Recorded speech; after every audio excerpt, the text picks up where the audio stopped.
mountains that you're looking at, the whole mountains that you're looking at here, it's, we have 17 townships, right, with 32 different surrounding villages around the place. But it has a really beautiful story, history, you know. So I was thinking that people come to Accra and they live here, and for a very long time they wouldn't even know much about what's going on. And you don't need to travel all the way to the inlands to see what Ghana has. I think if you come to Accra to do business, it could take just several hours to go up the hill and see a whole lot, and get back into your hotel and get on the plane and go back to wherever you came from. You know? So House of Safari thought it would be better for us to come together and then have a place for people to see. Kwaminat TV, promoting African business is home and abroad. Kwaminat TV, the best and the full way to sell your brand to the world. Kwaminat TV, promoting African business. Welcome to Kwaminat TV again. Today I'm here at the House of Safari. House of Safari, and you know, House of Safari Gallery is one of the galleries tip top in town. I mean, no one can challenge this Safari Gallery. And today there's something special going on here. And what is going on here is about thinking about how to build a sustainable Ghana in all branches, economic and whatever. But I will let the manager of this place explain more to you, who is called Niara. Let's go in and talk to.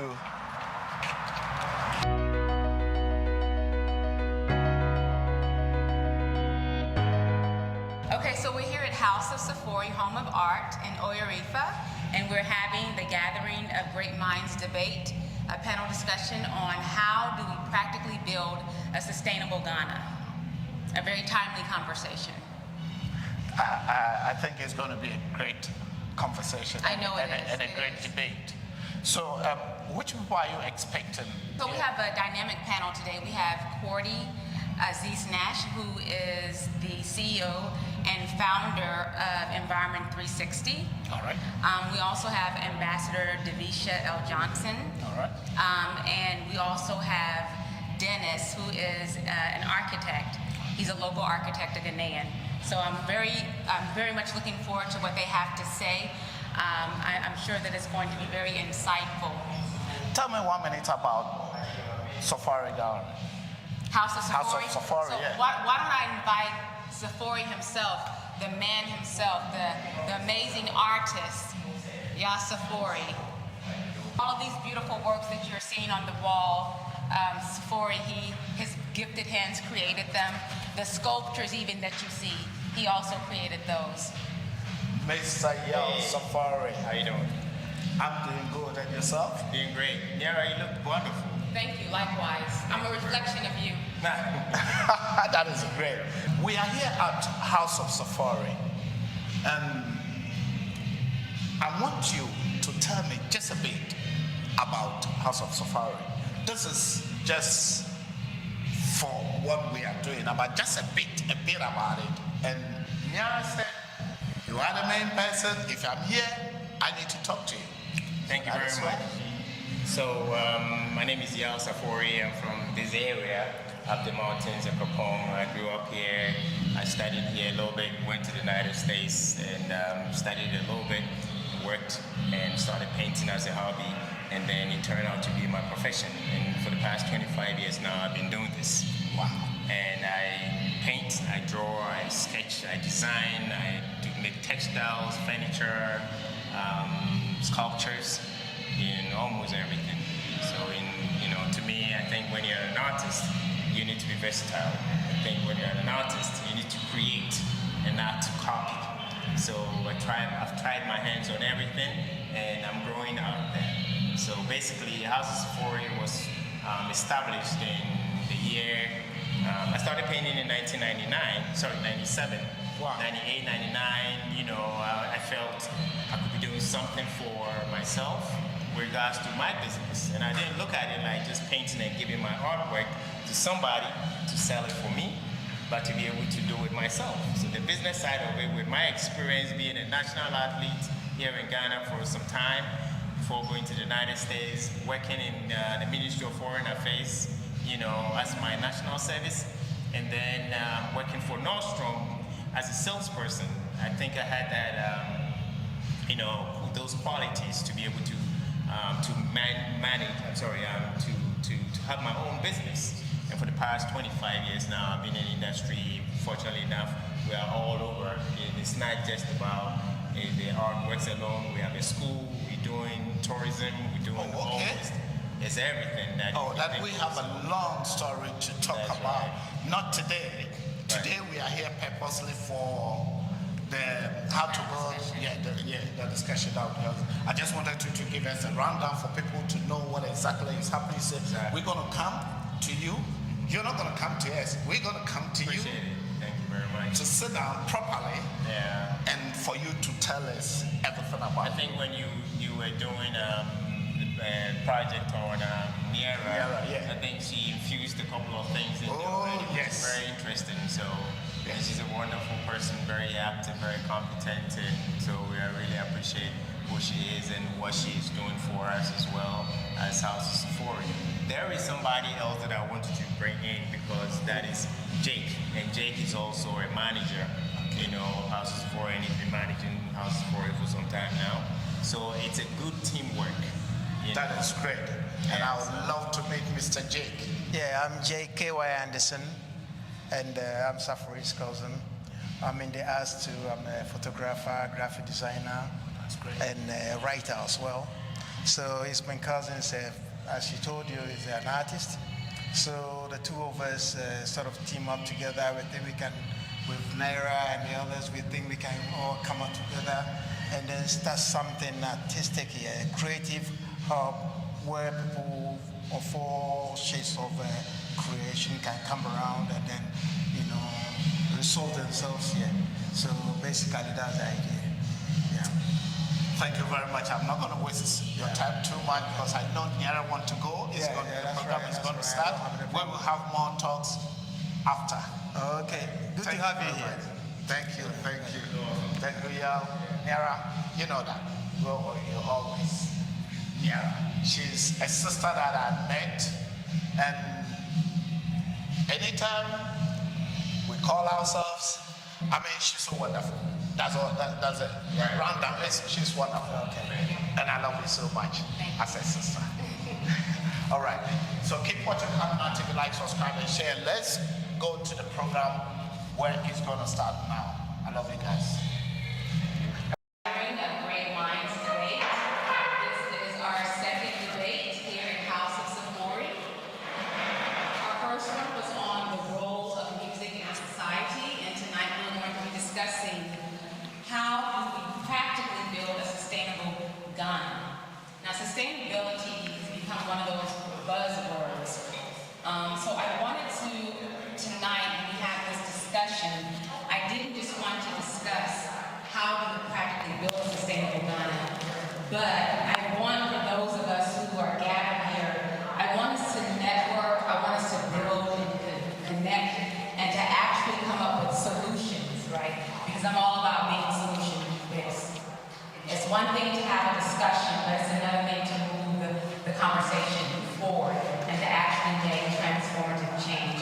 So that's what I'm really hoping that this event will bring forward.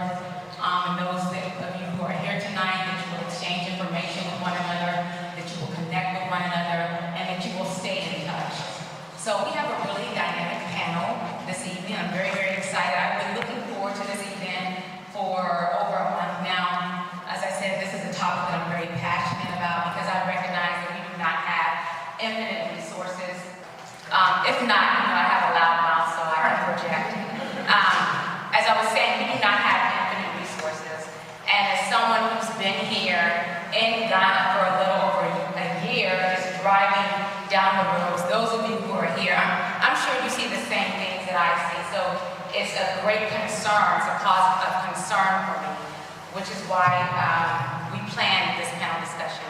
So So without further ado, I'm going to allow the panelists to introduce themselves, because as I said, we have some dynamic people sitting on the panel tonight, and great concern was placed in putting together this panel. I just didn't choose anyone. These are people who are actually on the ground doing the work and are knowledgeable. So I'm going to start with you, Davisha. If you could please introduce yourself and tell our guests here what it is that you do. Good evening, everyone. My name is Ambassador Davisha L. Johnson. I represent the United States of America for the African Diaspora Collective, USA. So we are a group of Black professionals or African descent professionals around the world that have three focus areas, all to develop the continent of Africa. So my particular office focuses on youth job creation, agriculture, and women and girls. So my background is in construction, architecture, and politics. I came to Ghana in 2019 for agribusiness and saw a lot of opportunities here in various different industries. So I used my network in politics to integrate that here in Ghana and about 9 other African countries, and working with just uniting Black people all around the world in different industry sectors. So here now, at this panel discussion, I think my purpose is to talk about the connectivity of how we connect not only ourselves, but our business networks, and how we then use those networks to develop Africa on the long term. So sustainability has very different degrees of how you want to apply it to yourself and your industry. Mine would be, how do we sustainably continue to connect Black people around the globe in the various sectors of the development of Africa. So from the U.S. Africa Leaders Summit we just had, from utilizing AGOA, the AFCFTA, and how do we build a global supply chain with all of us that are here on the ground in Ghana and the rest of the African countries that are African diaspora. So I appreciate you having me, and I look forward to the panel. Good evening. My name is Nash. I am the founder and executive director of Environment 360. Environment 360 is a Ghana-based NGO, and what we do is develop great job skills to support resilience in communities and improve lives in rural communities. The organization has been around for 10 years. We're well noted within the environmental sector in Ghana. We actually developed the first successful community plastic recycling scheme called that has been recognized by the Ministry of Environment, Science, Technology, and Innovation. We also were the implementing partner for the world's first waste chemical sorting center here in Ghana. We recently now are running the first plastic credits project in Ghana. It was the second one globally, and then the first one here in Ghana.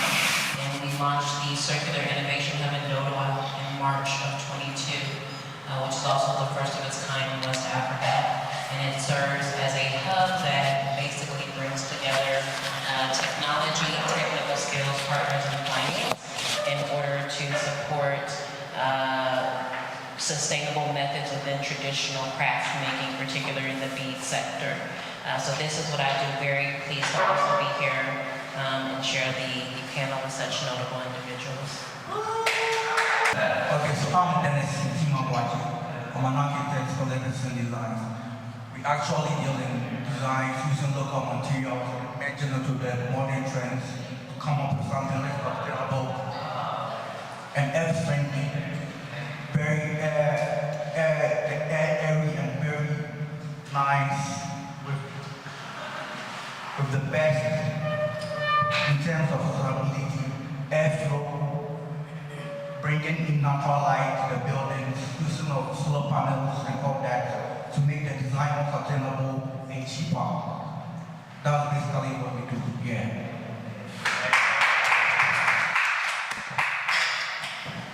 So before we get into how we practically build a sustainable Ghana, let's first address the question, is Ghana sustainable? The current Ghana that we're living in, is it sustainable? Well, that's a very good question. I think most societies struggle with some component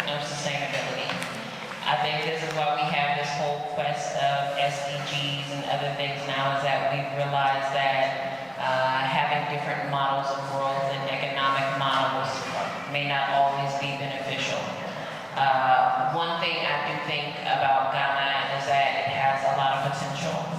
Once again, I lived here for 12 years, recently got citizenship as we know. And what I've realized is that the potential here, I think, is a lot greater than in other places. And I think that this is sort of where we have to focus our attention. It's not necessarily on what's wrong, what's fractured, what's not sustainable. It's really more so the opportunities. And I think that this is a unique period because we do have the opportunity to develop sustainably, which is something the West didn't have. So I think that by all means, if we take our time and incorporate some of these traditional building methods that we no longer use but are still very valuable, if we can figure out how to harness our natural sunlight and wind for energy and hydropower, if we continue to look at how do we redefine our arts and crafts to ensure that materials are still available, I think that this is a very unique time within Ghana. And I think personally the key actors now are going to decide if how you develop your business in Ghana, is it sustainable and does it contribute to a sustainable agenda? Dennis, as someone who's an architect, someone who's in the industry of buildings, what are some of the obstacles that you see in the industry in terms of sustainability? Okay, the obstacle sometimes is that a client will come and just say, oh, I just want this, I just want that, we get it.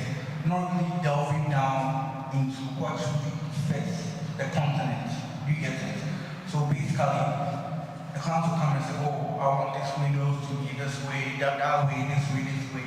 Probably the orientation won't really fit the context with respect to the land direction and how the sound enters the building. You get it? Well, probably you'll be like, I like this, I like this, I like that. So sometimes it really restricts you because sometimes that's also, you only advise, but you can't really tell the client that, oh, because of this and that. You go, but you go advise the client and let the client choose. Do you get this? That's really it.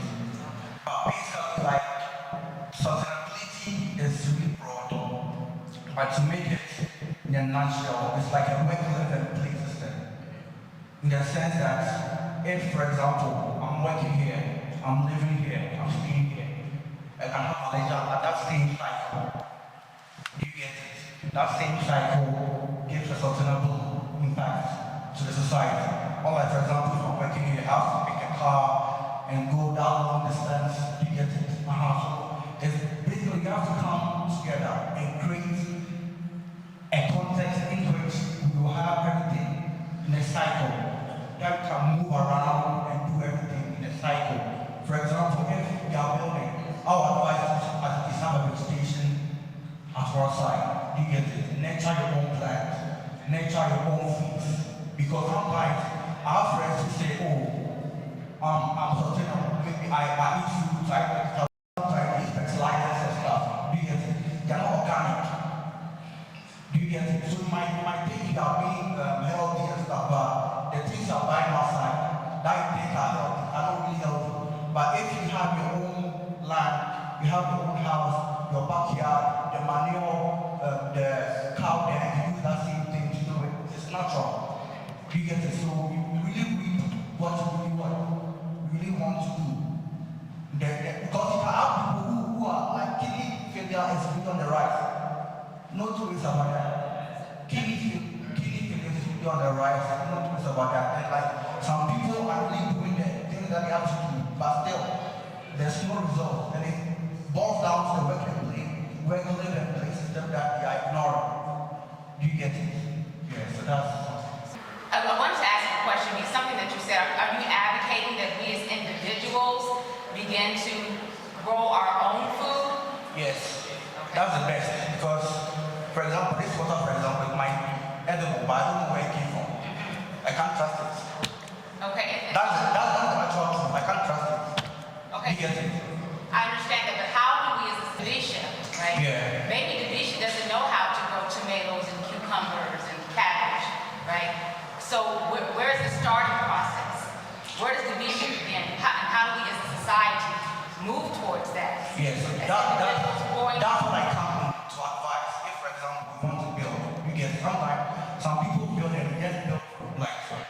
some building, like they build like on the whole land with no vegetation. You get it? And it's really bad because you should at least leave a portion at least for yourself. You get it? At least for yourself to live a small portion for yourself. Like planting trees, planting all those, it's not like rocket science. You get it? You can, it's basic. You can just take it.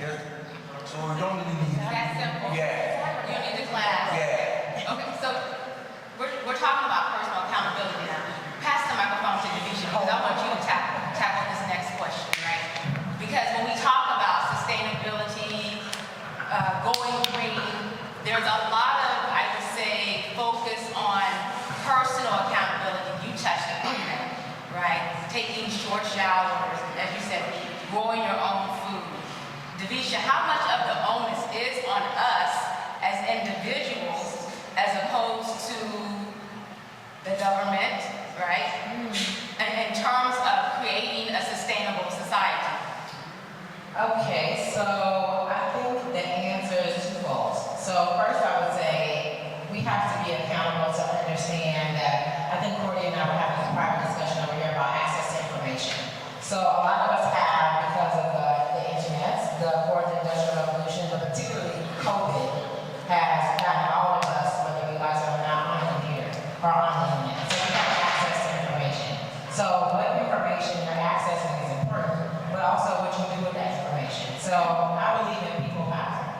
People have the power to have information, but the government is supposed to work for the people.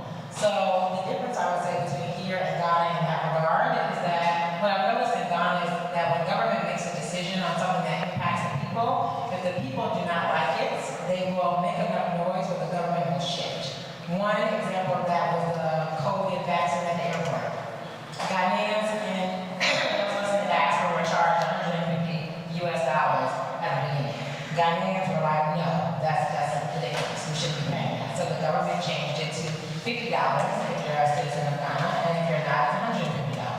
So people have the information to understand that they can adjust certain situations that happen in the government that impacts them. However, in America, as Black people, we also have access to information, but the approach in which we use to go about things has to be different because it doesn't really work that way. We make enough noise in America, the government still doesn't move. So I would say the onus is on us to not only have information, but hold elected officials accountable all throughout the year, all throughout the election cycle. Another example of that is a recent event that I just had for not only connecting the 16 regions of Ghana, but their government officials. Why? Because there's an election year coming up. So all the things that we're talking about in sustainability are impacted by government action.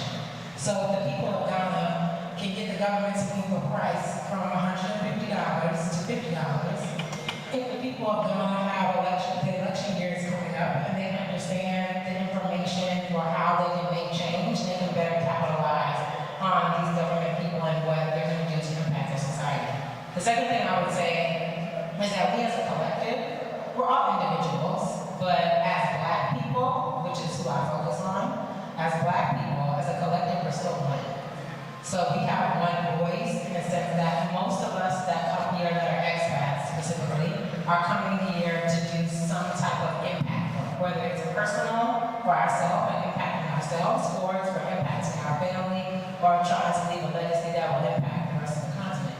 So when we look at how are we going to make an impact as a collective, is why the African Diaspora Collective exists. So we utilize our networks throughout the world to make sure that, again, we have the information, but how are we collectively working in our individual selves and whatever our niche markets are, or whatever we're interested in here, how do we collectively use that to leverage government action?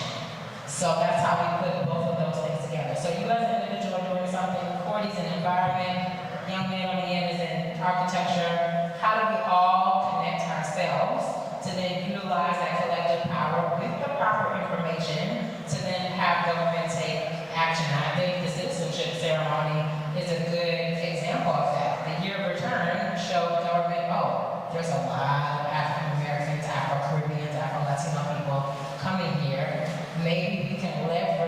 that for our government for tourism. And that's what they did. And then they doubled down and said, let's have citizenship specifically for African Americans because that's our target market. Now, you can take that however you want to take it, but that's the reality of what government does. When it's time to make decisions about how it's going to impact people, they have a certain criteria of what they're looking at and how it benefits them. But we individually and as a collective need to decide how it's going to benefit us. What is the collective action that we can take as Black people globally to make sure that we need to look at not only the spaces that we're in, but the people that are in those spaces. I'm going to keep going back to it because you got a bunch of good things earlier. But how do we not properly vet them, but how do we make sure that we align in one way, in the same goal? So whether that's partnership, or whether that's just culturally, or whether that's through business, how are we all aligning ourselves together for the development of the continent? Thank you. Of course. Well said. I wanted to ask you, in terms of, because Devisha touched on having access to information. Do you think that there's a gap in terms of those who are in remote areas here in Ghana and them having access to the information? And if so, how do we reach those people? How do we educate them, if you will? Do they need education? Are they living a sustainable life? Do they have something to offer that we could learn from them? Yeah, thank you for that. When it comes to rural communities, I think that so much focus is always put on Accra being the capital. It's very cosmopolitan. I came out from DC. Accra is very DC-like. A lot of times people try to make Accra seem like it is Ghana, right? Or like Kumasi, is the entire central region, or Cape Coast is the entire western region. And I think it's important for people to realize that rural communities still make up the majority of Africa. One of the major challenges we are having with urbanization is due to the fact that there is lack of opportunity in rural communities. With that being said, though, I think we also underplay localized knowledge. So I think when we talk about making something sustainable, using localized knowledge is actually at the very center of everything. Circular economy is new to Europe and the United States. It is not new to Africa, India, and any other poor country that has been striving to achieve first world tier status. I think that we have been circular for a long time. I think that we know how to utilize a variety of resources. I think we know how to live sustainably, which is why we're able to, once again, we live years without modern medicine. We're able to do herbal medicine and other things, which is definitely much more sustainable than taking a pill that triggers something else. So I actually think that utilizing localized knowledge and sort of getting back to some of the basics, sort of like earthenware blocks, it's not something new. So it's not as if this is a new building style that's just coming to Africa. Like, it's been something that's been proven, tried and tested over centuries. So we know that it works for this terrain. So I think that rural communities in particular are really focused on having a larger set of localized knowledge that they haven't lost because they're not as exposed to some of the trends and other things that are in places like Accra. So I think that if we are actually looking at sustainability and raising incomes and creating decent work economic conditions, I think that a lot of our answers can actually be found within rural communities. And I think sometimes where they need help is the adaptation of technology or improvement of skills that actually improve their livelihood and skill set. So instead of making, instead of being able to do 1 acre of land or a half acre of land, I can now do 3 acres of land, right? So I think that this is actually what's missing is more of the technical skills, which is why this is one of the things Environment 360 focuses on, is how do we create practical programs? So how do we create programs that give people or fill the gap within that skill set that's needed when you talk about what's on the horizon, 2030, 2050 for the green agenda, and then how do we get them to really be able to adapt that technology and change those practices so that they can be active participants as well, and then generate localized economic employment. Because I think the key to sustainability, as he was saying, is doing everything in a triangle. This is how I've lived my entire life, which is why I think I look incredibly young. I don't move without a certain radius. I work, I play, I go home all in one radius. Even now, my office is 20 minutes from my house. Even if I'm going to Dodo, it's still just 20 minutes from the house. I'm highly localized in my entertainment, so I don't, you're not gonna see me moving from Oyibi to Osu every day. I'm not interested, I can't stress myself in traffic, right? So I think that this also is a large part of creating sustainability, as was mentioned, and really being able to create that triangle or to create those resources and the things you need locally versus having a focus on what the big, whoever got the clothing, they didn't pay for it. Now they paid for shipping. So now it's here. So now somebody can sell me the same thing for 5 CD or 10 CD or 20 CD. So yeah, it may not necessarily be preferred for me, but I mean, it's cool. Then of course, I think infiltration of TV and sort of westernized culture, people sort of start relating. I think the United States in particular is an excellent marketer when it comes to what to expect when to come to their country. I think most countries, we don't realize it because it's so subtle, but most countries have marketing campaigns. So be it showing you their wonderful beaches and oceans or their mountains or the whales, we see more propaganda that sort of moves us towards a country than sort of pushes us away. And I think that one thing the continent has to improve on, which is why I think this Beyond the Return and Year of Return was actually really sort of critical, because this is the first time I think we saw an African government actually really sort of branding itself on a large scale. That when we want to talk about having sustainability, most of the things are about things Black people in the diaspora love: shopping, music, poor food choices. Sort of constant reoccurring things.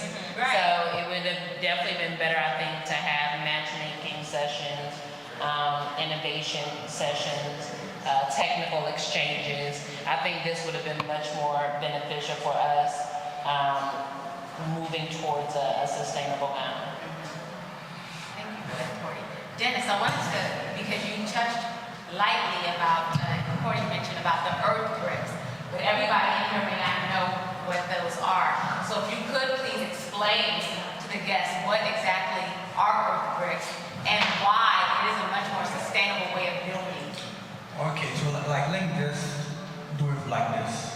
So when I was 4 years old, you get it, I went to my grandma's house and she had an earthen pot. You get it? A what pot? Earthen pot. Oh, yes. You get it? Yes. There was no light, there was no electricity, so she gave me the water from the pot, and it was cold. I said, hey, what's happening? I don't know what's happening. Because it was chilled like it's from the fridge. So I was like, wow. So when I grew up in architecture and studying, I said, oh, okay, so the bricks was the reason you get it. So it has that same component as the earthen pot. You get it. So because of the pores in the earthen pot, it evaporates and brings in the cold air to make it more cooler. The same way the earthen bricks, you get it. When you use it in your building, you get it. Less consumption of energy because you have a cooler house, cooler room, and sustainability-wise, be at the highest peak. You get it? So I just wanted to use this example to make it basic for everyone to understand what the earthen bricks and what it can do is. How do I make it sense? But tell them, like, what is it made from? Like, how do you, because It's people know like, statement bricks are made. yeah, it's like from clay. You get it. Like, yeah, we can use the round F or the effing bricks. You get it. They are all sustainable ways. You get it. Like the effing bricks, like from clay. You get like the effing pot kind of thing. You get it. And it's more compacted and cured. You get it. And cured to make it more compact. And there's fire resistance. It has a very high tensile strength as compared to the blocks. You get it. But sometimes I measure to give it like a modern touch and make it more like lively for everyone to see. I have friends who are doing the same kind of building in houses in the round out of mud clay. And they have some very remarkable, very sustainable housing, probably very much like you're talking about. You guys are doing a great job. You know, I mean, coming together, we do this a lot more. I think that more diasporans and more Ghanaians can come together and share our skills and knowledge so that we can collaborate. Yeah, so like sometimes I'll see your town or some place, you get it, and probably like we are like let's say 4 people, we combine, we go for this, like not really a luxurious place, like maybe a hut or something, like for someone to stay in, maybe contribute to build this one. The expertise we have, we also contribute and do for another person. So it's like a unified system that we can all help each other to grow Ghana and make Ghana sustainable place to live in. So I'm all about practicality, right? How does Kwaku and Oyi, what are 2 things that he can do tomorrow, right, to start living a more sustainable lifestyle? What does Kwaku do? Okay, Kwaku sells bottled water up and down the street. And you want Kwaku to be more sustainable with his selling of his bottled water? Is that what you want Kwaku to do? Selling of his bottled water, his daily practices, maybe Kwaku litters every day. Maybe he's, Okay. because we drive down the street, right? We've seen the trash on, we've seen many of our brethren and sisters, right? And then just toss it on the ground. Right. So I think you're asking me this question and saying Kwaku and not Kevin for a particular reason. Because we live in Ghana. Right. Well, I'm just saying. If we were in Michigan, I would be saying Tyrone. Well, I'm just saying from the perspective of a Ghanaian and African diaspora. Because I see some of the same things happen, right? So I lived in Oyi, but it wasn't a lot. I didn't know you were in Oyi. But I would say there wasn't a lot of African Americans. There's not a lot of African Americans. So in Kwaku, I'm trying to adapt myself to the culture, right? I'm here. I just got here. I'm living with my 3 children. So my children also are adapting themselves to the culture. So we see Kwaku no Bibi throwing his water bottle. We being from another culture that necessarily doesn't litter or doesn't do that. How can we, as African diasporans, engage with Kwaku in a way to say, hey, Kwaku, we can make you some money with Cordy at Environment 360 from these same water bottles. Now, did Kwaku know that existed? No. How did Kwaku know? Because we're in the same space. We as African Americans, our culture is more vocal than I would say Ghanaians are. So we're more susceptible for having conversations and sharing ideas and all these other things. So I think the way to help or add value, somebody's going to help, that might really help, to add value as the diaspora, being here, and especially in places that aren't the big city, that we can kind of see what's going on and some things that we can add value to the way in which they do things, I think is important for us to look at. Is Kwaku doing this because what we think he's doing it for, or is Kwaku doing this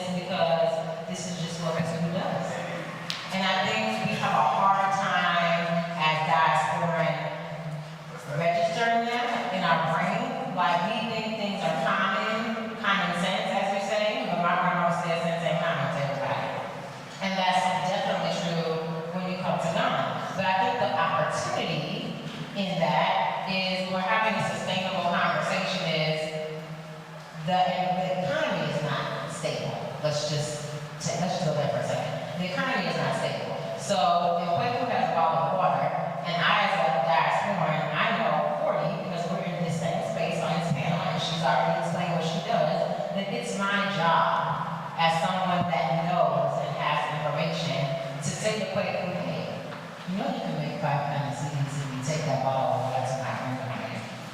Quaker will then go tell all the other people in the big, hey, this, I'm going to call it like this American lady over here.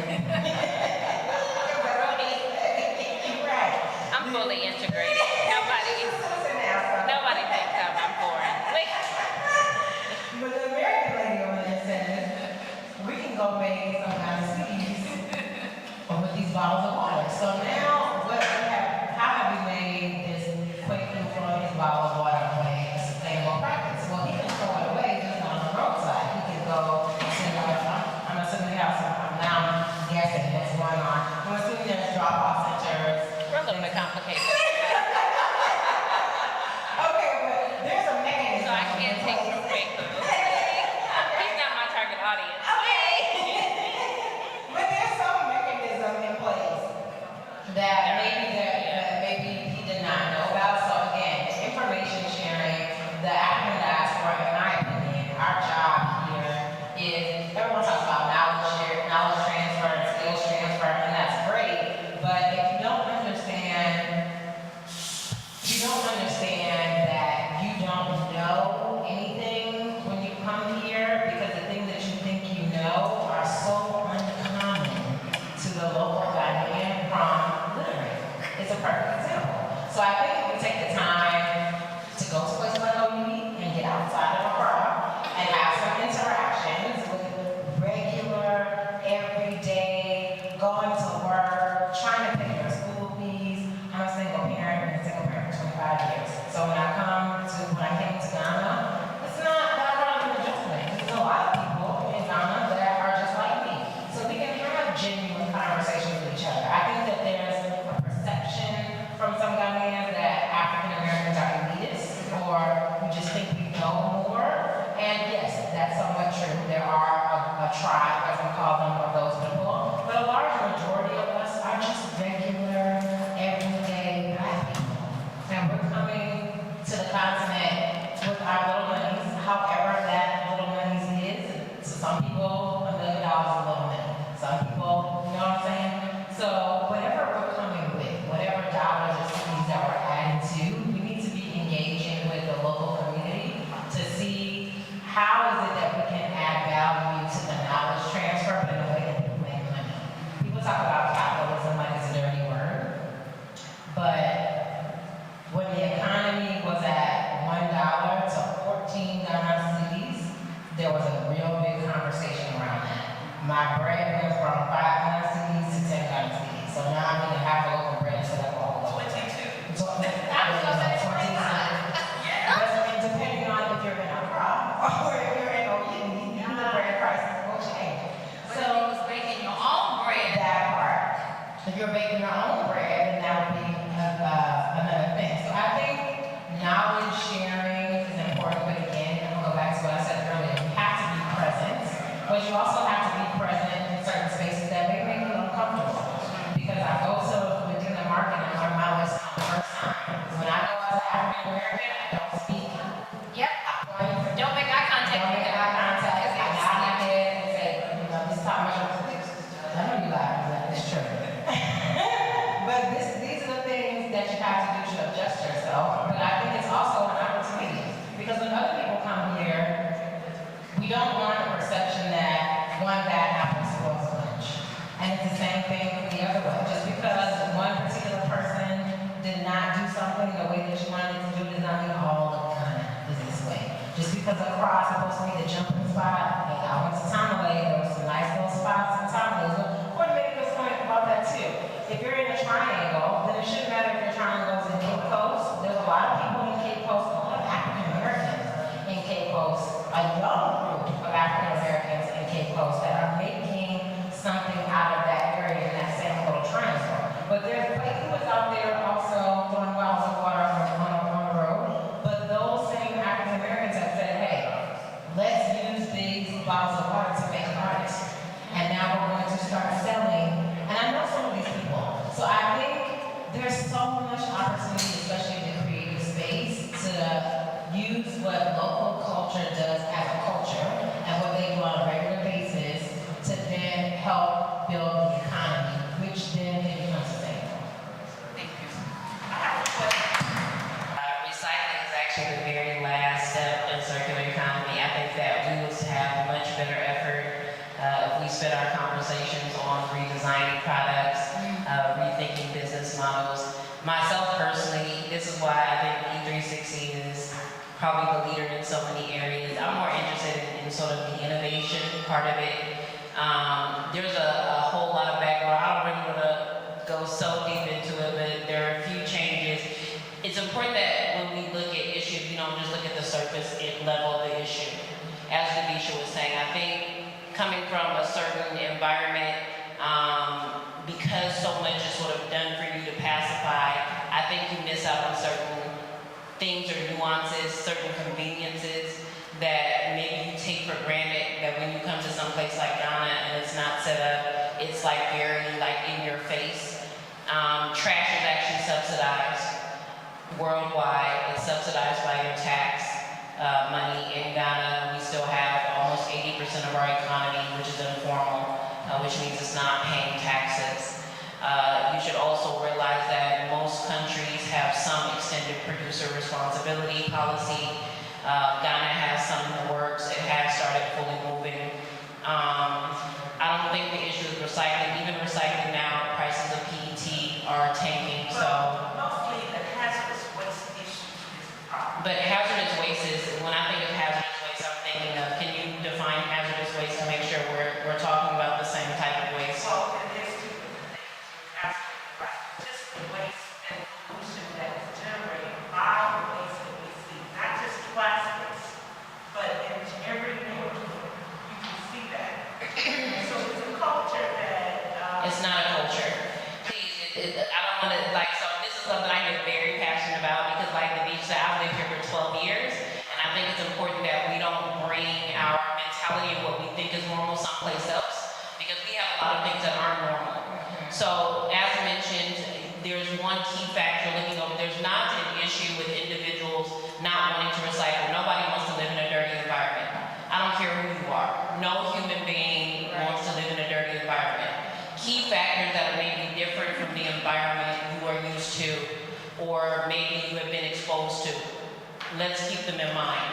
One, waste is subsidized by your tax dollars. Ghana doesn't have that.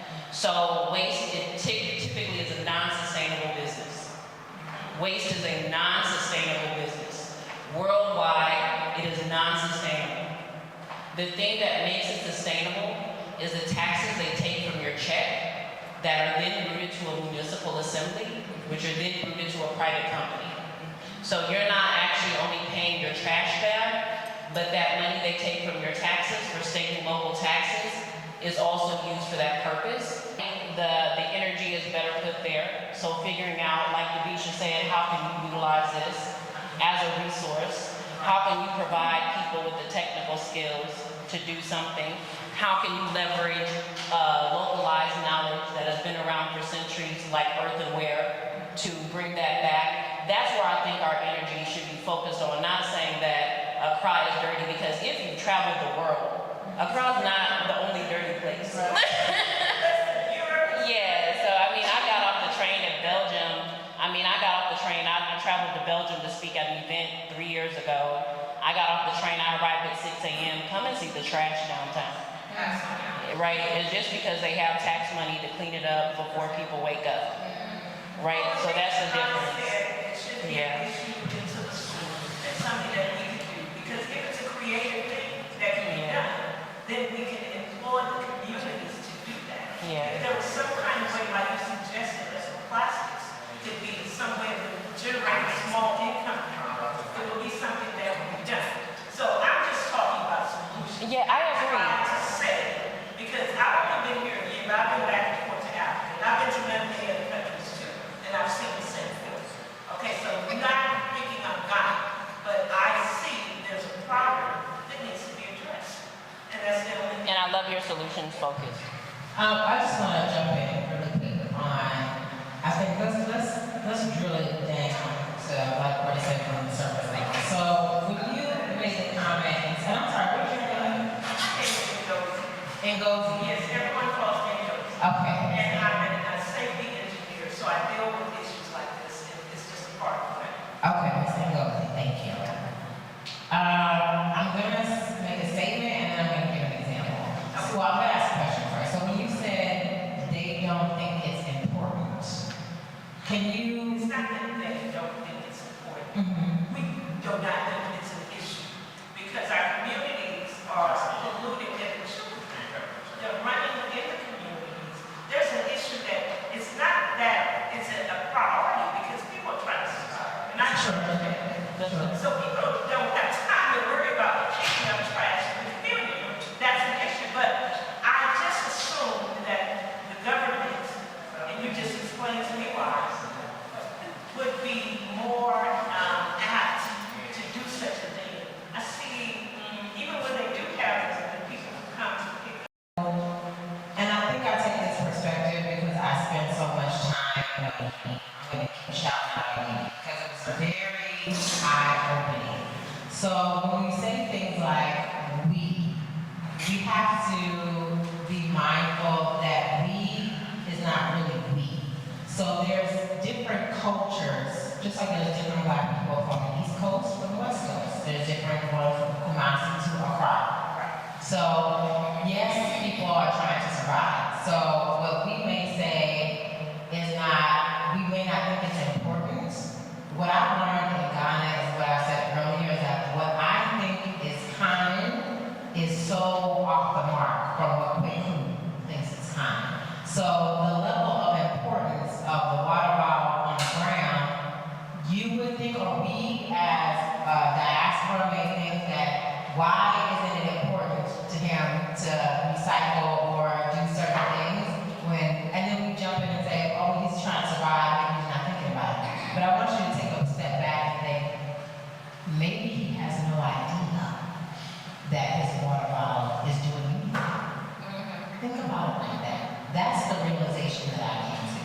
A lot of the things that we on the surface think are just simple are not even on any spectrum of existence at all. Because if I have children, school-age children that go to school here, the education system in Ghana does not teach critical thinking skills, they do not teach problem solving, it's not creating spaces, it's a lot of memorization, pass a test. Discernment. That part. Listen to the teacher and what the teacher says, don't talk back, things like that. That is, if it's safe to say, the culture of the education system here, from what I've observed. So when I interact with people and try to figure out why is, I'm gonna call him Kobe, because Kwaku's gonna get mad. So Kobe, why is Kobe doing this? So then I ask him, I engage him and say, hey, why are you throwing the water bottle away? He may say, I don't know.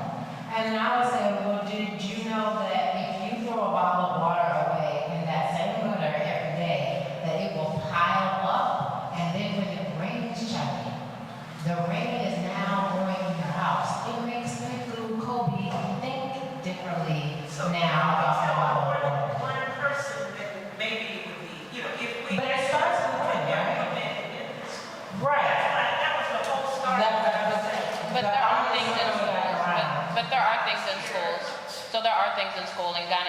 There are programs in schools already, and Ghana Education Service actually just passed a whole green curriculum. Sure. I think change takes time, and that's why I said I think it's important that we always look at. They say the human memory is short. I just want to play your mind back to 1970 in the U.S. when the U.S. was trashy, and along every highway it looked exactly like Ghana looks today.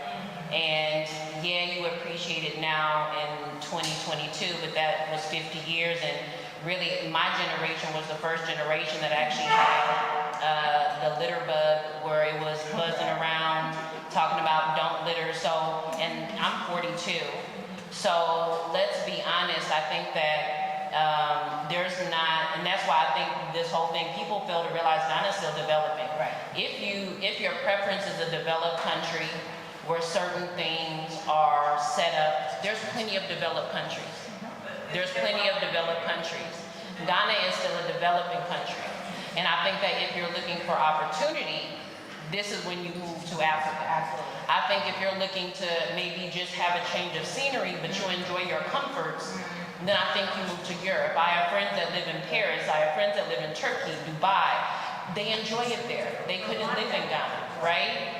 Me, on the other hand, I don't mind, right? Because I know what I'm going for. Right. So I think that that's also a very key thing we have to realize is that it wasn't, but yet 50 years ago, the U.S. was a trash bin. And if it wasn't for programs like Adopt a Highway, Keep America Beautiful, Sammy the Light Bug, setting up of more sustainable problems or projects. So I just want us to... Smokey Bear. Yes, Smokey the Bear.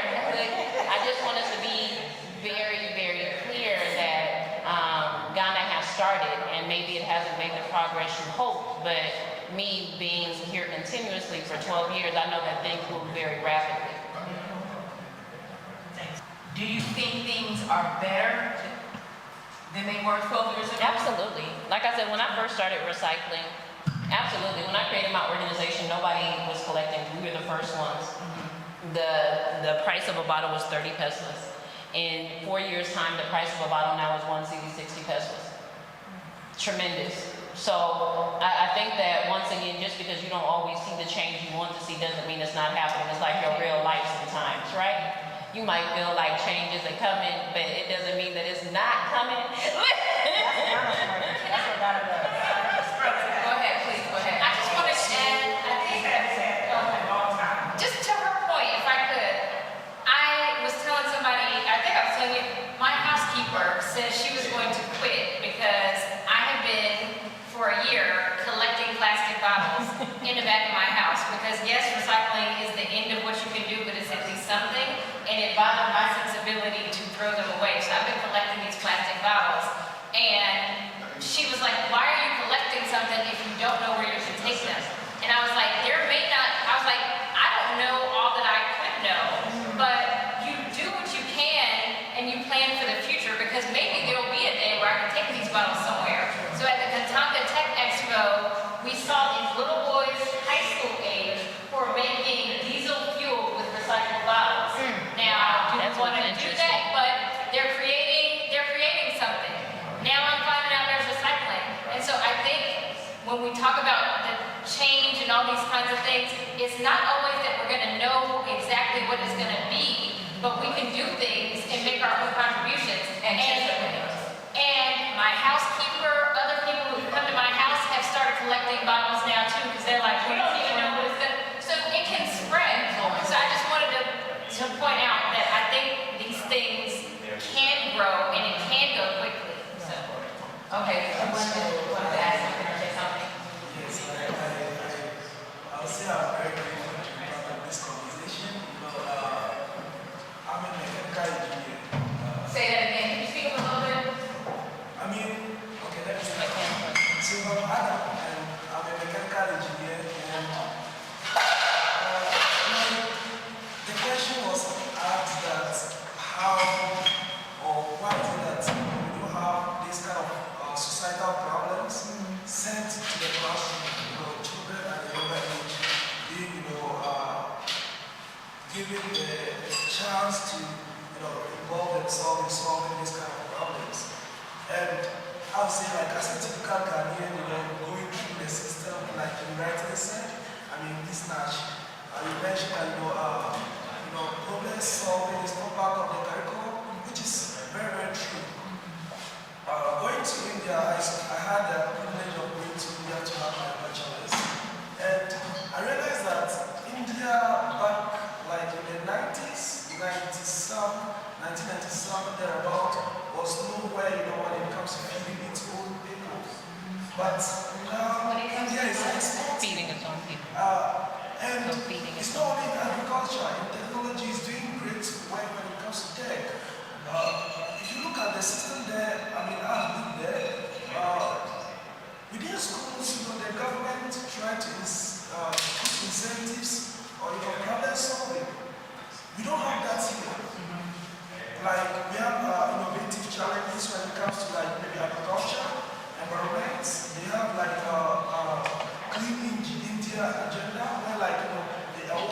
innovation on technology that's helped to bring the environment.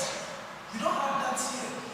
And in the US, I've not been there, but I'm sure it's pretty clean.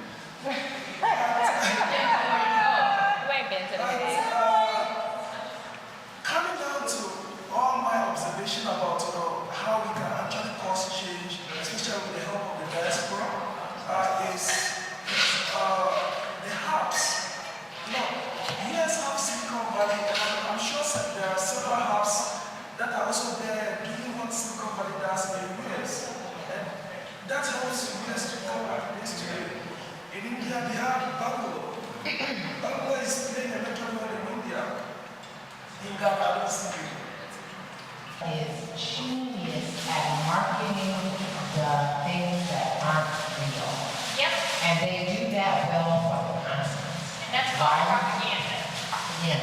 Why are you going to Africa? There's baby supplies everywhere, and people hanging from trees with no clothes on, and that's not real. But they are genius at marketing that. So I say, let's take the good parts of what America does to, how do I want to say this? Let's take the good parts of what America does that doesn't really have a great impact and make it impactful. African Americans that are coming here, if we can turn this on its head and take challenges and own them ourselves and then engage and interact with each other, we can make that sustainable for a community that looks like us, wants to build for us, wants to be impactful for us, because we're coming back here instead of people that don't look like us, getting revenue, making money, and then taking it back to their home country.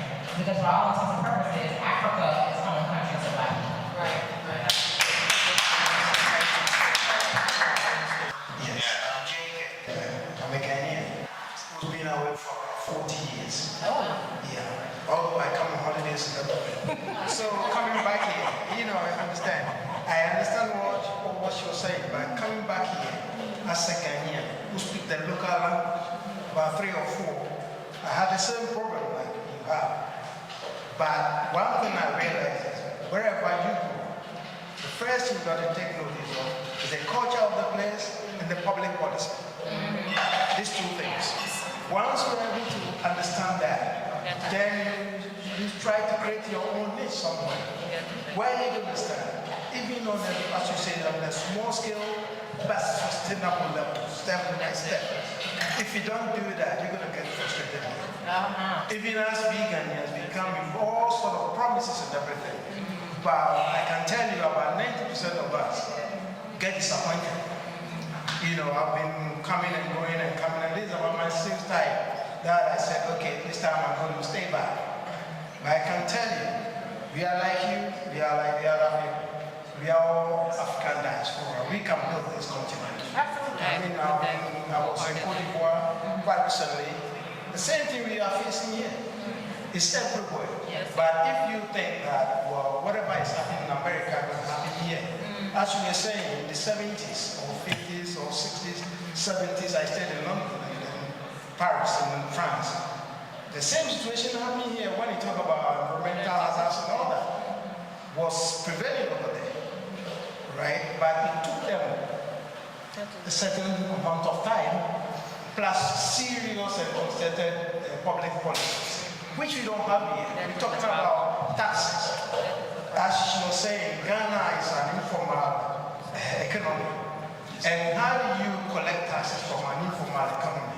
Especially a place where you don't even have a system of identification.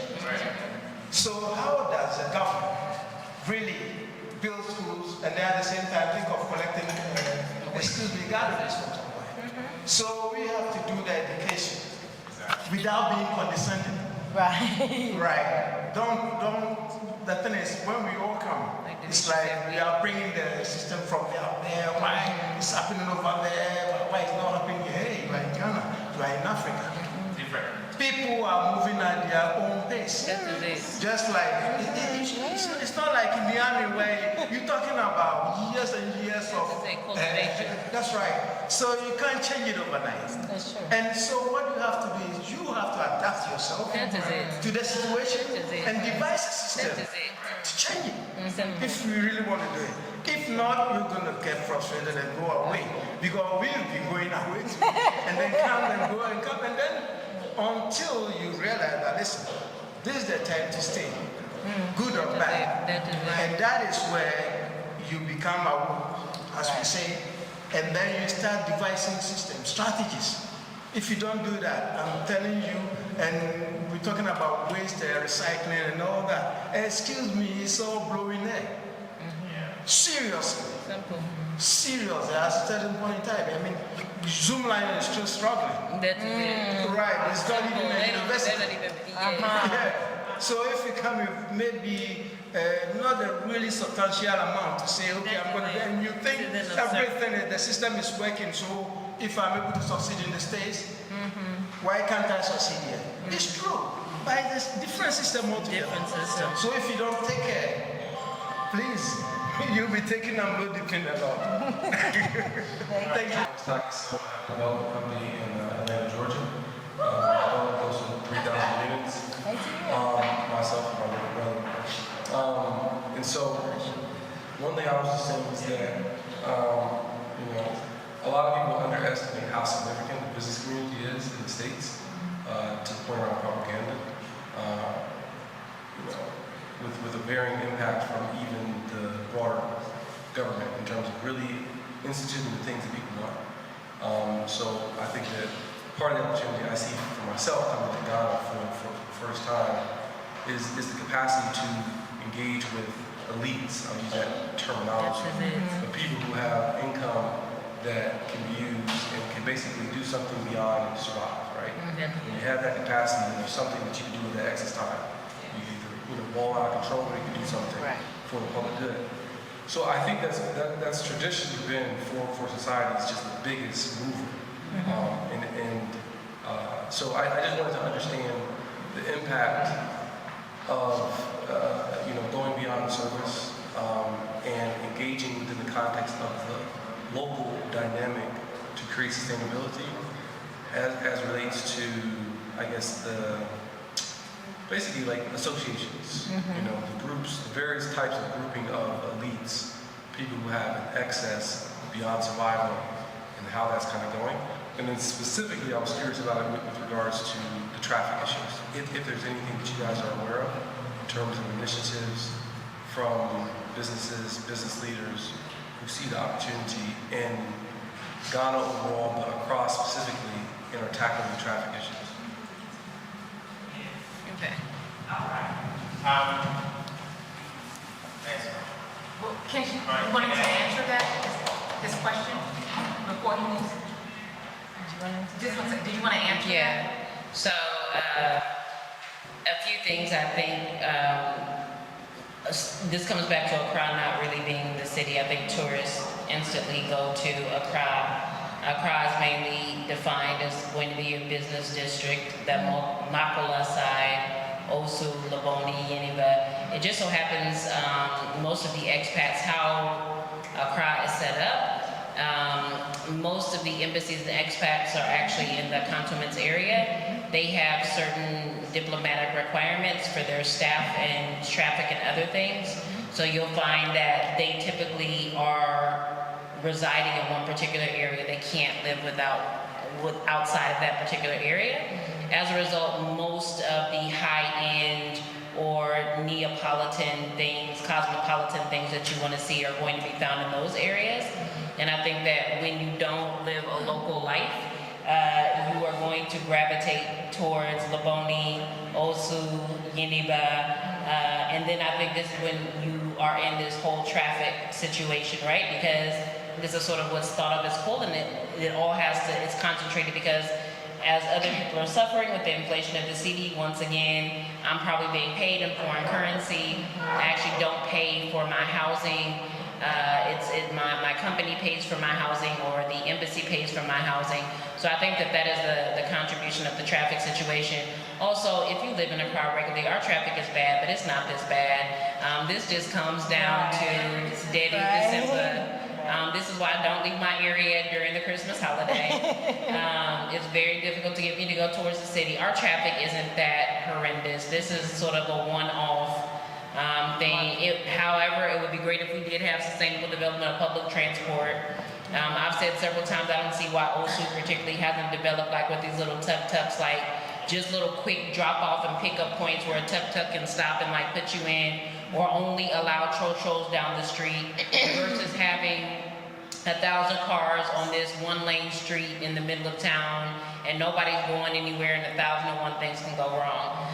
But our traffic isn't, I mean, any worse. I've lived in DC, I've lived in Memphis, Atlanta. I don't think our traffic is any worse than what you would, that what you would encounter in the U.S. I think also you tap into something that most people don't know. One thing, I think the greatest thing about being in Ghana, and really I think all African countries, that you do have different access to different people. I definitely have been background before I moved here. I actually worked for Congress. As I was leaving Congress, one of my saddest moments is I was like, I'm leaving this elite life because you get used to going to the White House, you get used to, you know, going over people's houses for like champagne and drinks and oysters. I was like, oh, it's so sad, I'm going to miss this. And I moved to a crowd and I realized, wait, this same thing is popping over here. And not only now, it's like I had to be associated with something, but like now I'm in the room on my own right. Like I'm here because of me. And I think that has put a whole new dynamic and spin. I think what we have to realize is most of the people you're talking about that are super wealthy in Ghana, they are very sustainable. They own most of the buildings, most of these things that are rented out. So I think for them, they've created legacy wealth. I think they're far beyond the conversation. I think for them, yes, I mean, they still are involved in different aspects of business. You see the Mohinani Group, which is actually the largest plastic producer, but this guy, I mean, is brilliant. When you look at the Mohinani Group, they own LG, they own KFC, they own Somovision, they own Polytank, they own Poly Group, they own like 3 other companies, right? They're still very much in the sustainability agenda, and they're consistently reviewing their policies and practices to be in line with whatever the standard tempo is in upcoming policy. I think you'll see most industrialists, because I think what we fail to realize is Ghana has an entire, most people, they have an entire, there's generational industrialists here. So people that, once again, like you said, they are factories. So when it comes to ISO, other things are ahead of the game. People that are building buildings now, they are building green buildings. You see this, they totally understand. But I do think that there is a very unique opportunity to be exposed and to find yourself in these situations and discuss. However, money is a very close network, and like all things, new money and old money don't always mix. So I guess it just depends on how good of a seller you are. Right. Anyway, my name is Yao Sapor. It's getting better and better listening to everybody in here, and I was just thinking that it's already 9 o'clock. Right? You're just getting started. Yeah, and you know, that couple over there, the man out there on the left-hand side is a brother of mine. We went to high school together. Actually, not high school, I'm sorry. We did at the age of, what, 10, 12? Primary, basic. Middle school.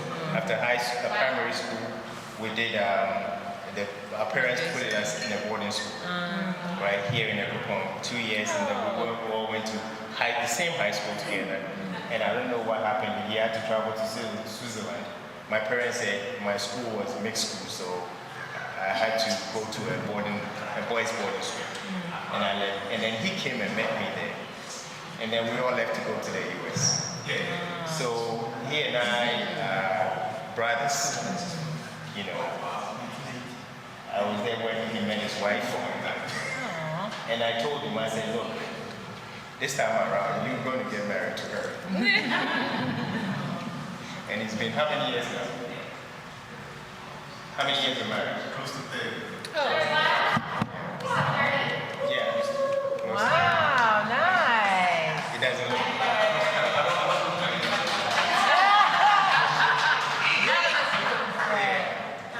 But this is so interesting, and I'm thinking that, first of all, let me congratulate the managers here, especially Niara, who is Thank you. this is the second time we put stuff together. The general manager is Jake. Jake traveled, and he has a lot of stuff, under his sleeves. We have something called the Jazz on the Hill, right? Where we have people traveling all the way from the city to up the hills where we come from to have jazz. It's more of a festival in a way. We have Ahmad here, who is also manager for the Jazz Lounge. Every Saturday evening we have stuff going on here. Millicent is part of us. Obed is one of us in the team. But I think Nira and I and the managers will sit down and talk more about having, and I really appreciate you. I've forgotten the name again. I don't. Yeah. Michael has been very considerate, dropping off Nira here for meetings and coming in to pick her up. Where is Libby? Libby is in the corner right there. So it's a family. Yes. And me personally, I heard you mention in Washington, D.C., I started off at Howard University, dropped out of school because, a whole lot of stuff. So I got caught up. But I maintained, I worked for Nordstrom as a salesperson. Okay, yeah. I did Pentagon City, Tyson's Corner, then I went to New York to do Westchester County, White Plains, then I went to San Francisco, the Bay Area. I was at Stanford University, Nordstrom. I started painting as a hobby, and I was given an opportunity to showcase my work in the store. The pieces were sold, so I quit my job, and it's been 25 years now. Nice. Right. So basically, all we have here is, you may think it's just my painting, but each and every time we have the right people around, we make it happen. Like what we have in here, you may think that the number here is just a very few, but to me, it's success, right? Listening to you ladies here, this gentleman, I think this is such a beautiful thing, and we intend doing a whole lot.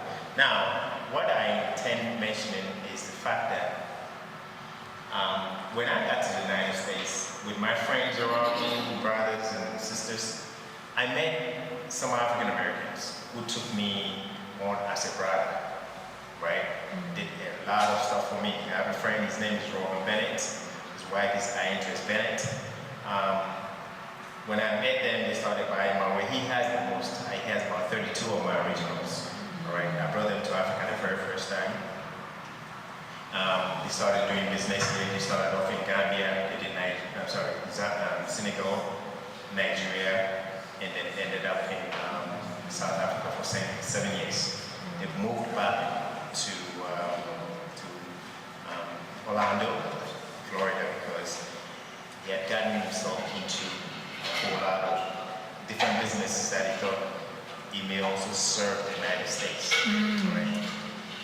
Not too long ago, I spoke to a man, Yusef, Mr. Yusef, who was sitting out there with a helmet, and that is his trademark. And it was such a beautiful conversation that, boom, all of a sudden we were like, we knew each other already. Now I'm listening to you mentioning Washington, D.C. because I'm a D.C. boy. The main thing here is African Americans coming home. And saying that they're not just coming home to say they're becoming tourists to see what's going on around here, but they've decided to live. It's true. Now, we are here mentioning this because of one thing, right? What are we doing for us to make our living here so comfortable that we don't have to, at a point in time, say we're packing up our stuff and go back? Yes. Everyone was born in the United States. We're talking about African Americans, right? And they've lived there throughout their whole lives, and they decided that, you know what? I'm thinking about my ancestors, right? I want to go back to where they were and find who I am, all right? So they decided they wanted to come to Africa, and they are here. Now, it's going to be very difficult for you to come in here and meet the people who are here, because Ghanaians have been born here. Their way of living is totally different from the way you were living in the United States. Now, my responsibility as somebody who stayed in the US for 21 years and meet the people like Mr. Bennett, as I'm saying, having friends of mine and brothers and relatives like this couple, that if I find out I need to get back to Ghana, they are there with me. All right, and I could be telling stories with what we are going through. She had to accept me because she knows that the husband and I are brothers. Now, my responsibility is to accept each and every African American who comes to Ghana, representing them to make sure that they live comfortably. All right. So God giving me this space, this gift, we need to use it for people to convert here, so that we can have conversations and intellectual discussions like what we're having here right now, so that we bring people on. But the whole thing is, this is the beginning. So we share ideas, we brainstorm, but we haven't seen anything yet. And I heard you saying that we need to build a community which is more like the American community. At the same time, a community which is here in Ghana. So when we need a school, because the system here is totally different from what we're talking about in the United States, right? But you brought your kids here, like Libby, who is here, and she's used to the US and Israel, and now she's here. One way or the other, if you're not very careful, you may confuse her. Because she's like, why am I jumping from here to there, and they're all different cultures? Right? So the point is, we have to do this, right? So that nobody's going to be frustrated. If we need a clinic, we go to the one that we built here. And it's the same as the one that is in the United States, but it's here in Ghana.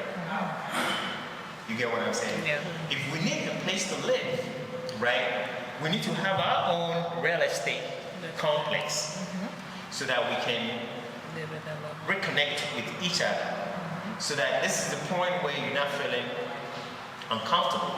If you need to build your own house, it should be where your own people are. Now, if we build this to the point where everybody feels comfortable, then those of the people, my people who are here will realize that if you drink from a bottle, you don't need to litter. Right? Because where we are has a space where we can recycle and use those things that we may call litter to do something else for us to benefit from. So my point is, right now we all have to look at it like we all sacrifice it. Like my brother Jimmy was saying, when you talked about in the 70s and the 50s, 40s, whenever, that America was so littered, right? And truly, when I got to the United States the first time, I went to New York, and I was in Bronx a week, and then moved to Washington, D.C. to go to Howard. And really, if you look at 14th Street, 15th Street, 16th Street, and up to Georgia Avenue, all those areas, they were not really clean. But things have changed. Now, so if we don't make it a point that this is my uncle, this is my Anibaa Estate, Osu, Laboni, East Legon Airport area. Unfortunately enough, I found this place. When I got here, my landlady is a very beautiful lady. She gave me the space, and I told her, I said, this is such a beautiful space, right? There was no green lawns. There was no place here. I told her, I said, I want you to paint the building white, all right? Because white stands out in a way. So she was a bit hesitant. She painted the place white, and I said, put in the red banners, right? And it will look great. And I said, now the next thing we need to do is, I'm going to take care of the greens, all right? And I did the greens, and she helped me with it. And I said, let's gravel up this place to the end. All the way from here to where the restaurant is close to the pharmacy, it was all dusty and clay. You know what I'm saying? I said, if we gravel up, we cutting off the dust. All right? If you build a green here, it makes the place so beautiful. And so there have been people who are coming here telling her that, oh, the place is so nice. They wanted the place, they will pay double of what I'm paying to get here. And she said, no. Because what? The space seems to be mine now. You know what I mean? So anytime you take responsibility of something, you own it. You know, and I strongly believe that all of us here, if we have our next step together, we can move mountains. There's a whole lot that we can do together. And that is the only way I have to do. Thank you very much. Thank you. Yeah. No, I don't even like that. Before we do, I want to turn to our panelists. Any last words you would like to leave us with? Encourage us. We'll start off with you, Dennis. Sustainability, that's what we're talking about. Sustainability in the future, what is the trajectory? Design without nature is nothing. Let's all come together. I don't need the mic, but you do. I feel like design without nature is nothing. So we have to come together and make sure we implement nature to our design to make it more sustainable. So I moved here for business and policy. So what I realized is that what I came here for really wasn't common. So it was great for me. There wasn't a lot of people talking about politics because if they were, it wasn't good. And the government is this and the government is that. I just so happened to like it. So I think piggyback on what Cordy said, find your niche market. You can be the first here in Ghana to do things. There's a lot of people doing a lot of the same things, but to your point here earlier, the pie is big enough for each of us to have a slice of it. So if we are individual in our own selves and our own reason of why we're coming here, we need to come to more things like this, network with each other, but also be engaging on every single level possible, from the elite to the old money, to the new money, to the government officials, to the NGOs, to the people like Adon that are doing small things. So I'm gonna go back to what I said in the very beginning. We need to just have ourselves in the same spaces. And as African diaspora, I think our value add is knowing that the systems that were put in place in America for us not to succeed, we can flip those on their head here in Africa and use them to our benefits.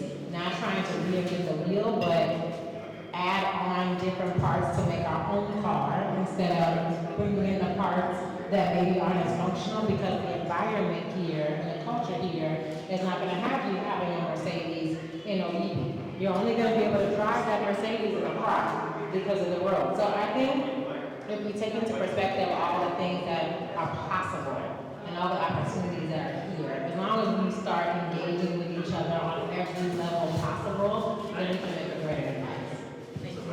Amazing talking about sustainability, and I think it's very important that with great minds coming from people who have seen the world in different places, and how sustainability is very essential, especially when you're building an economic ground like the atmosphere here. I think it's very essential that we get involved as engineers. I think Mr. Davis here and all the engineers around as engineers as well. It's very essential that you not just at the present, but you focus more on the future when you are building something that you actually want to last. So I think this conversation is something that I find a relevant and be part of it and learning more from the great mindset. And I want to thank all of you and of course. As I said in the beginning, because everybody wasn't here when we started the panel discussion, it's not just about the conversation, okay? So I really want to encourage you all to please, someone here that you don't know, to go up and introduce yourself to that person and saying, get their social media media handles, follow them, stay connected. Because a lot of times we have these wonderful discussions, these wonderful forums, and then it ends, the momentum dies when the conversation ends. And I don't want that to happen, because this is a very important conversation. And as Corey mentioned, we're in a very, next to pivotal position, but a perfect position here in Ghana to move in a sustainable direction. So please network, please exchange information with one another. And thank you, Dennis, Cordy, Anisha, thank you all so much for participating and taking time out. You know, because as you said, December in Ghana is all about the turn up. Which I've yet to experience the turn up. I guess I'm dry. You know, I never lived in Accra, so because I saw it wasn't sustainable. I came here to live, not to make $35,000 a month rent. That's another conversation. Anyway, the place is being built in Equipment Mompong that has integrated everything that we're talking about. It's built completely with Ghanaian-made architecture, Ghanaian-made tiles, Ghanaian everything. It's got Ghanaian painting. It's completely off the grid. It's solar. They have a solar carport. They're off Ghana water. And so I think there's that one. Someone just told me that there's another one in the Volta region. I have yet to meet them, but I think as we're talking about these things, I would love to connect Sister Niara and others of us who want to do this to look at the existing models, because I think it's a great way to actually, so I'm planning to do something, and the first thing, connect with the people who are doing it so we can be building bridges. So if anybody wants to see the place in Equipment Mompong, see me. Oh! See me, because we're going to coordinate a field trip. On that line. So this whole hill, mountains that you're looking at, the whole mountains that you're looking at here, it's, we have 17 townships, right, with 32 different surrounding villages around the place. But it has a really beautiful story, history, you know. So I was thinking that people come to Accra and they live here, and for a very long time they wouldn't even know much about what's going on. And you don't need to travel all the way to the inlands to see what Ghana has. I think if you come to Accra to do business, it could take just several hours to go up the hill and see a whole lot, and get back into your hotel and get on the plane and go back to wherever you came from. You know? So House of Safari thought it would be better for us to come together and then have a place for people to see, you know, and learn so much before, you know, going back to wherever. Now, last year we did only one day. This year, next year, what we're trying to do is to do 3 days. The first day will consist of like people coming over from Accra and staying in hotels. Then we have a bonfire, right, and barbecue for the night. Then the next day in the morning, very early in the morning, we do trekking, hiking, you know, and then from there we have a bus that will take you to those historic, quaint areas so people can see what's going on, right? And that will be on a Saturday morning, and then during the day, Saturday, the afternoon, we'll have the jazz, you know. The date is not set yet. We have a tentative date, but it's going to be the beginning of, it may be beginning of February. Okay. All right? Okay. So then we show people around, and then there are certain delicacies, the indigenous delicacies that we're going to talk about, that we want, yes, people to come and experience. So what we did is last year we had you know, the cultural display, the dancing, the drumming, and all that. And then after that, you know, we have the main jazz event. Then the next day, which is on a Sunday, we do like a brunch. The brunch is where you'll be tasting those delicacies that we're talking about. Something that is totally different from the jollof rice and fufu and the banku and all that you've been eating in the city. Because in that case, they are specially made and you don't find them around. It's not something that if you go to the restaurant, you can find them, right?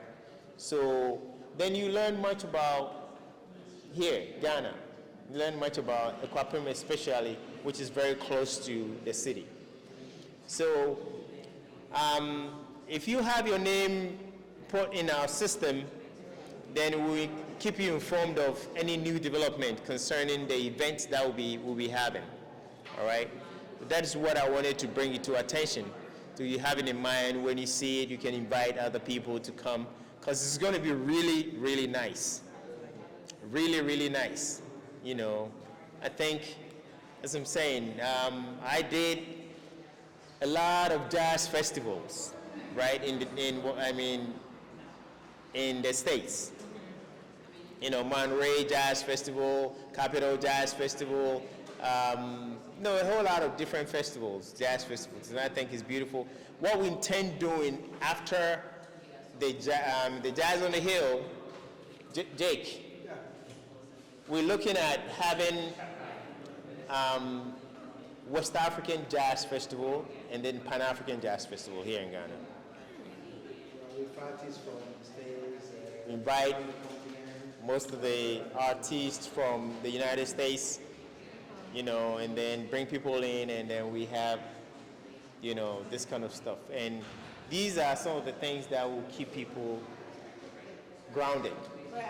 I think it's a good idea for that because February is Black History Month. You got it. And the opportunity to turn December in Ghana situation into a cultural, certain type of dynamic of people that would want to come during Black History Month are going to be the demographic for your jazz crowd. So that's what I would suggest. Thank you very much. Thank you very much. Niera, you have something to say?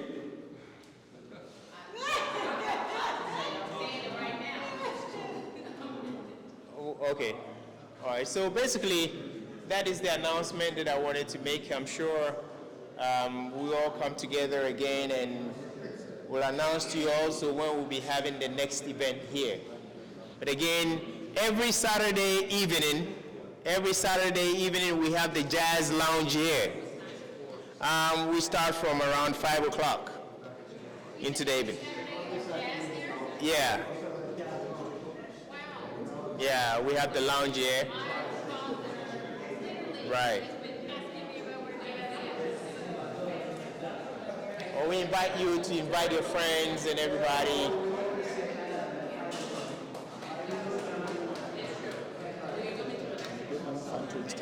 Okay.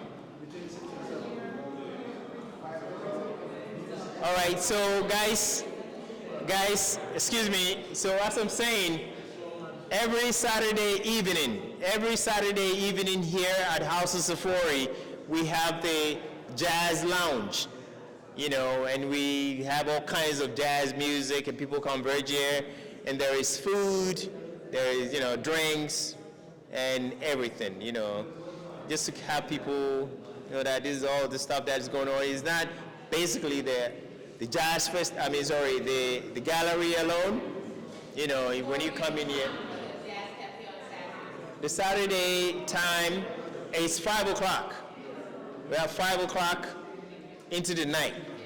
So you guys, please invite friends to come over and let's have fun together. Thank you. All right.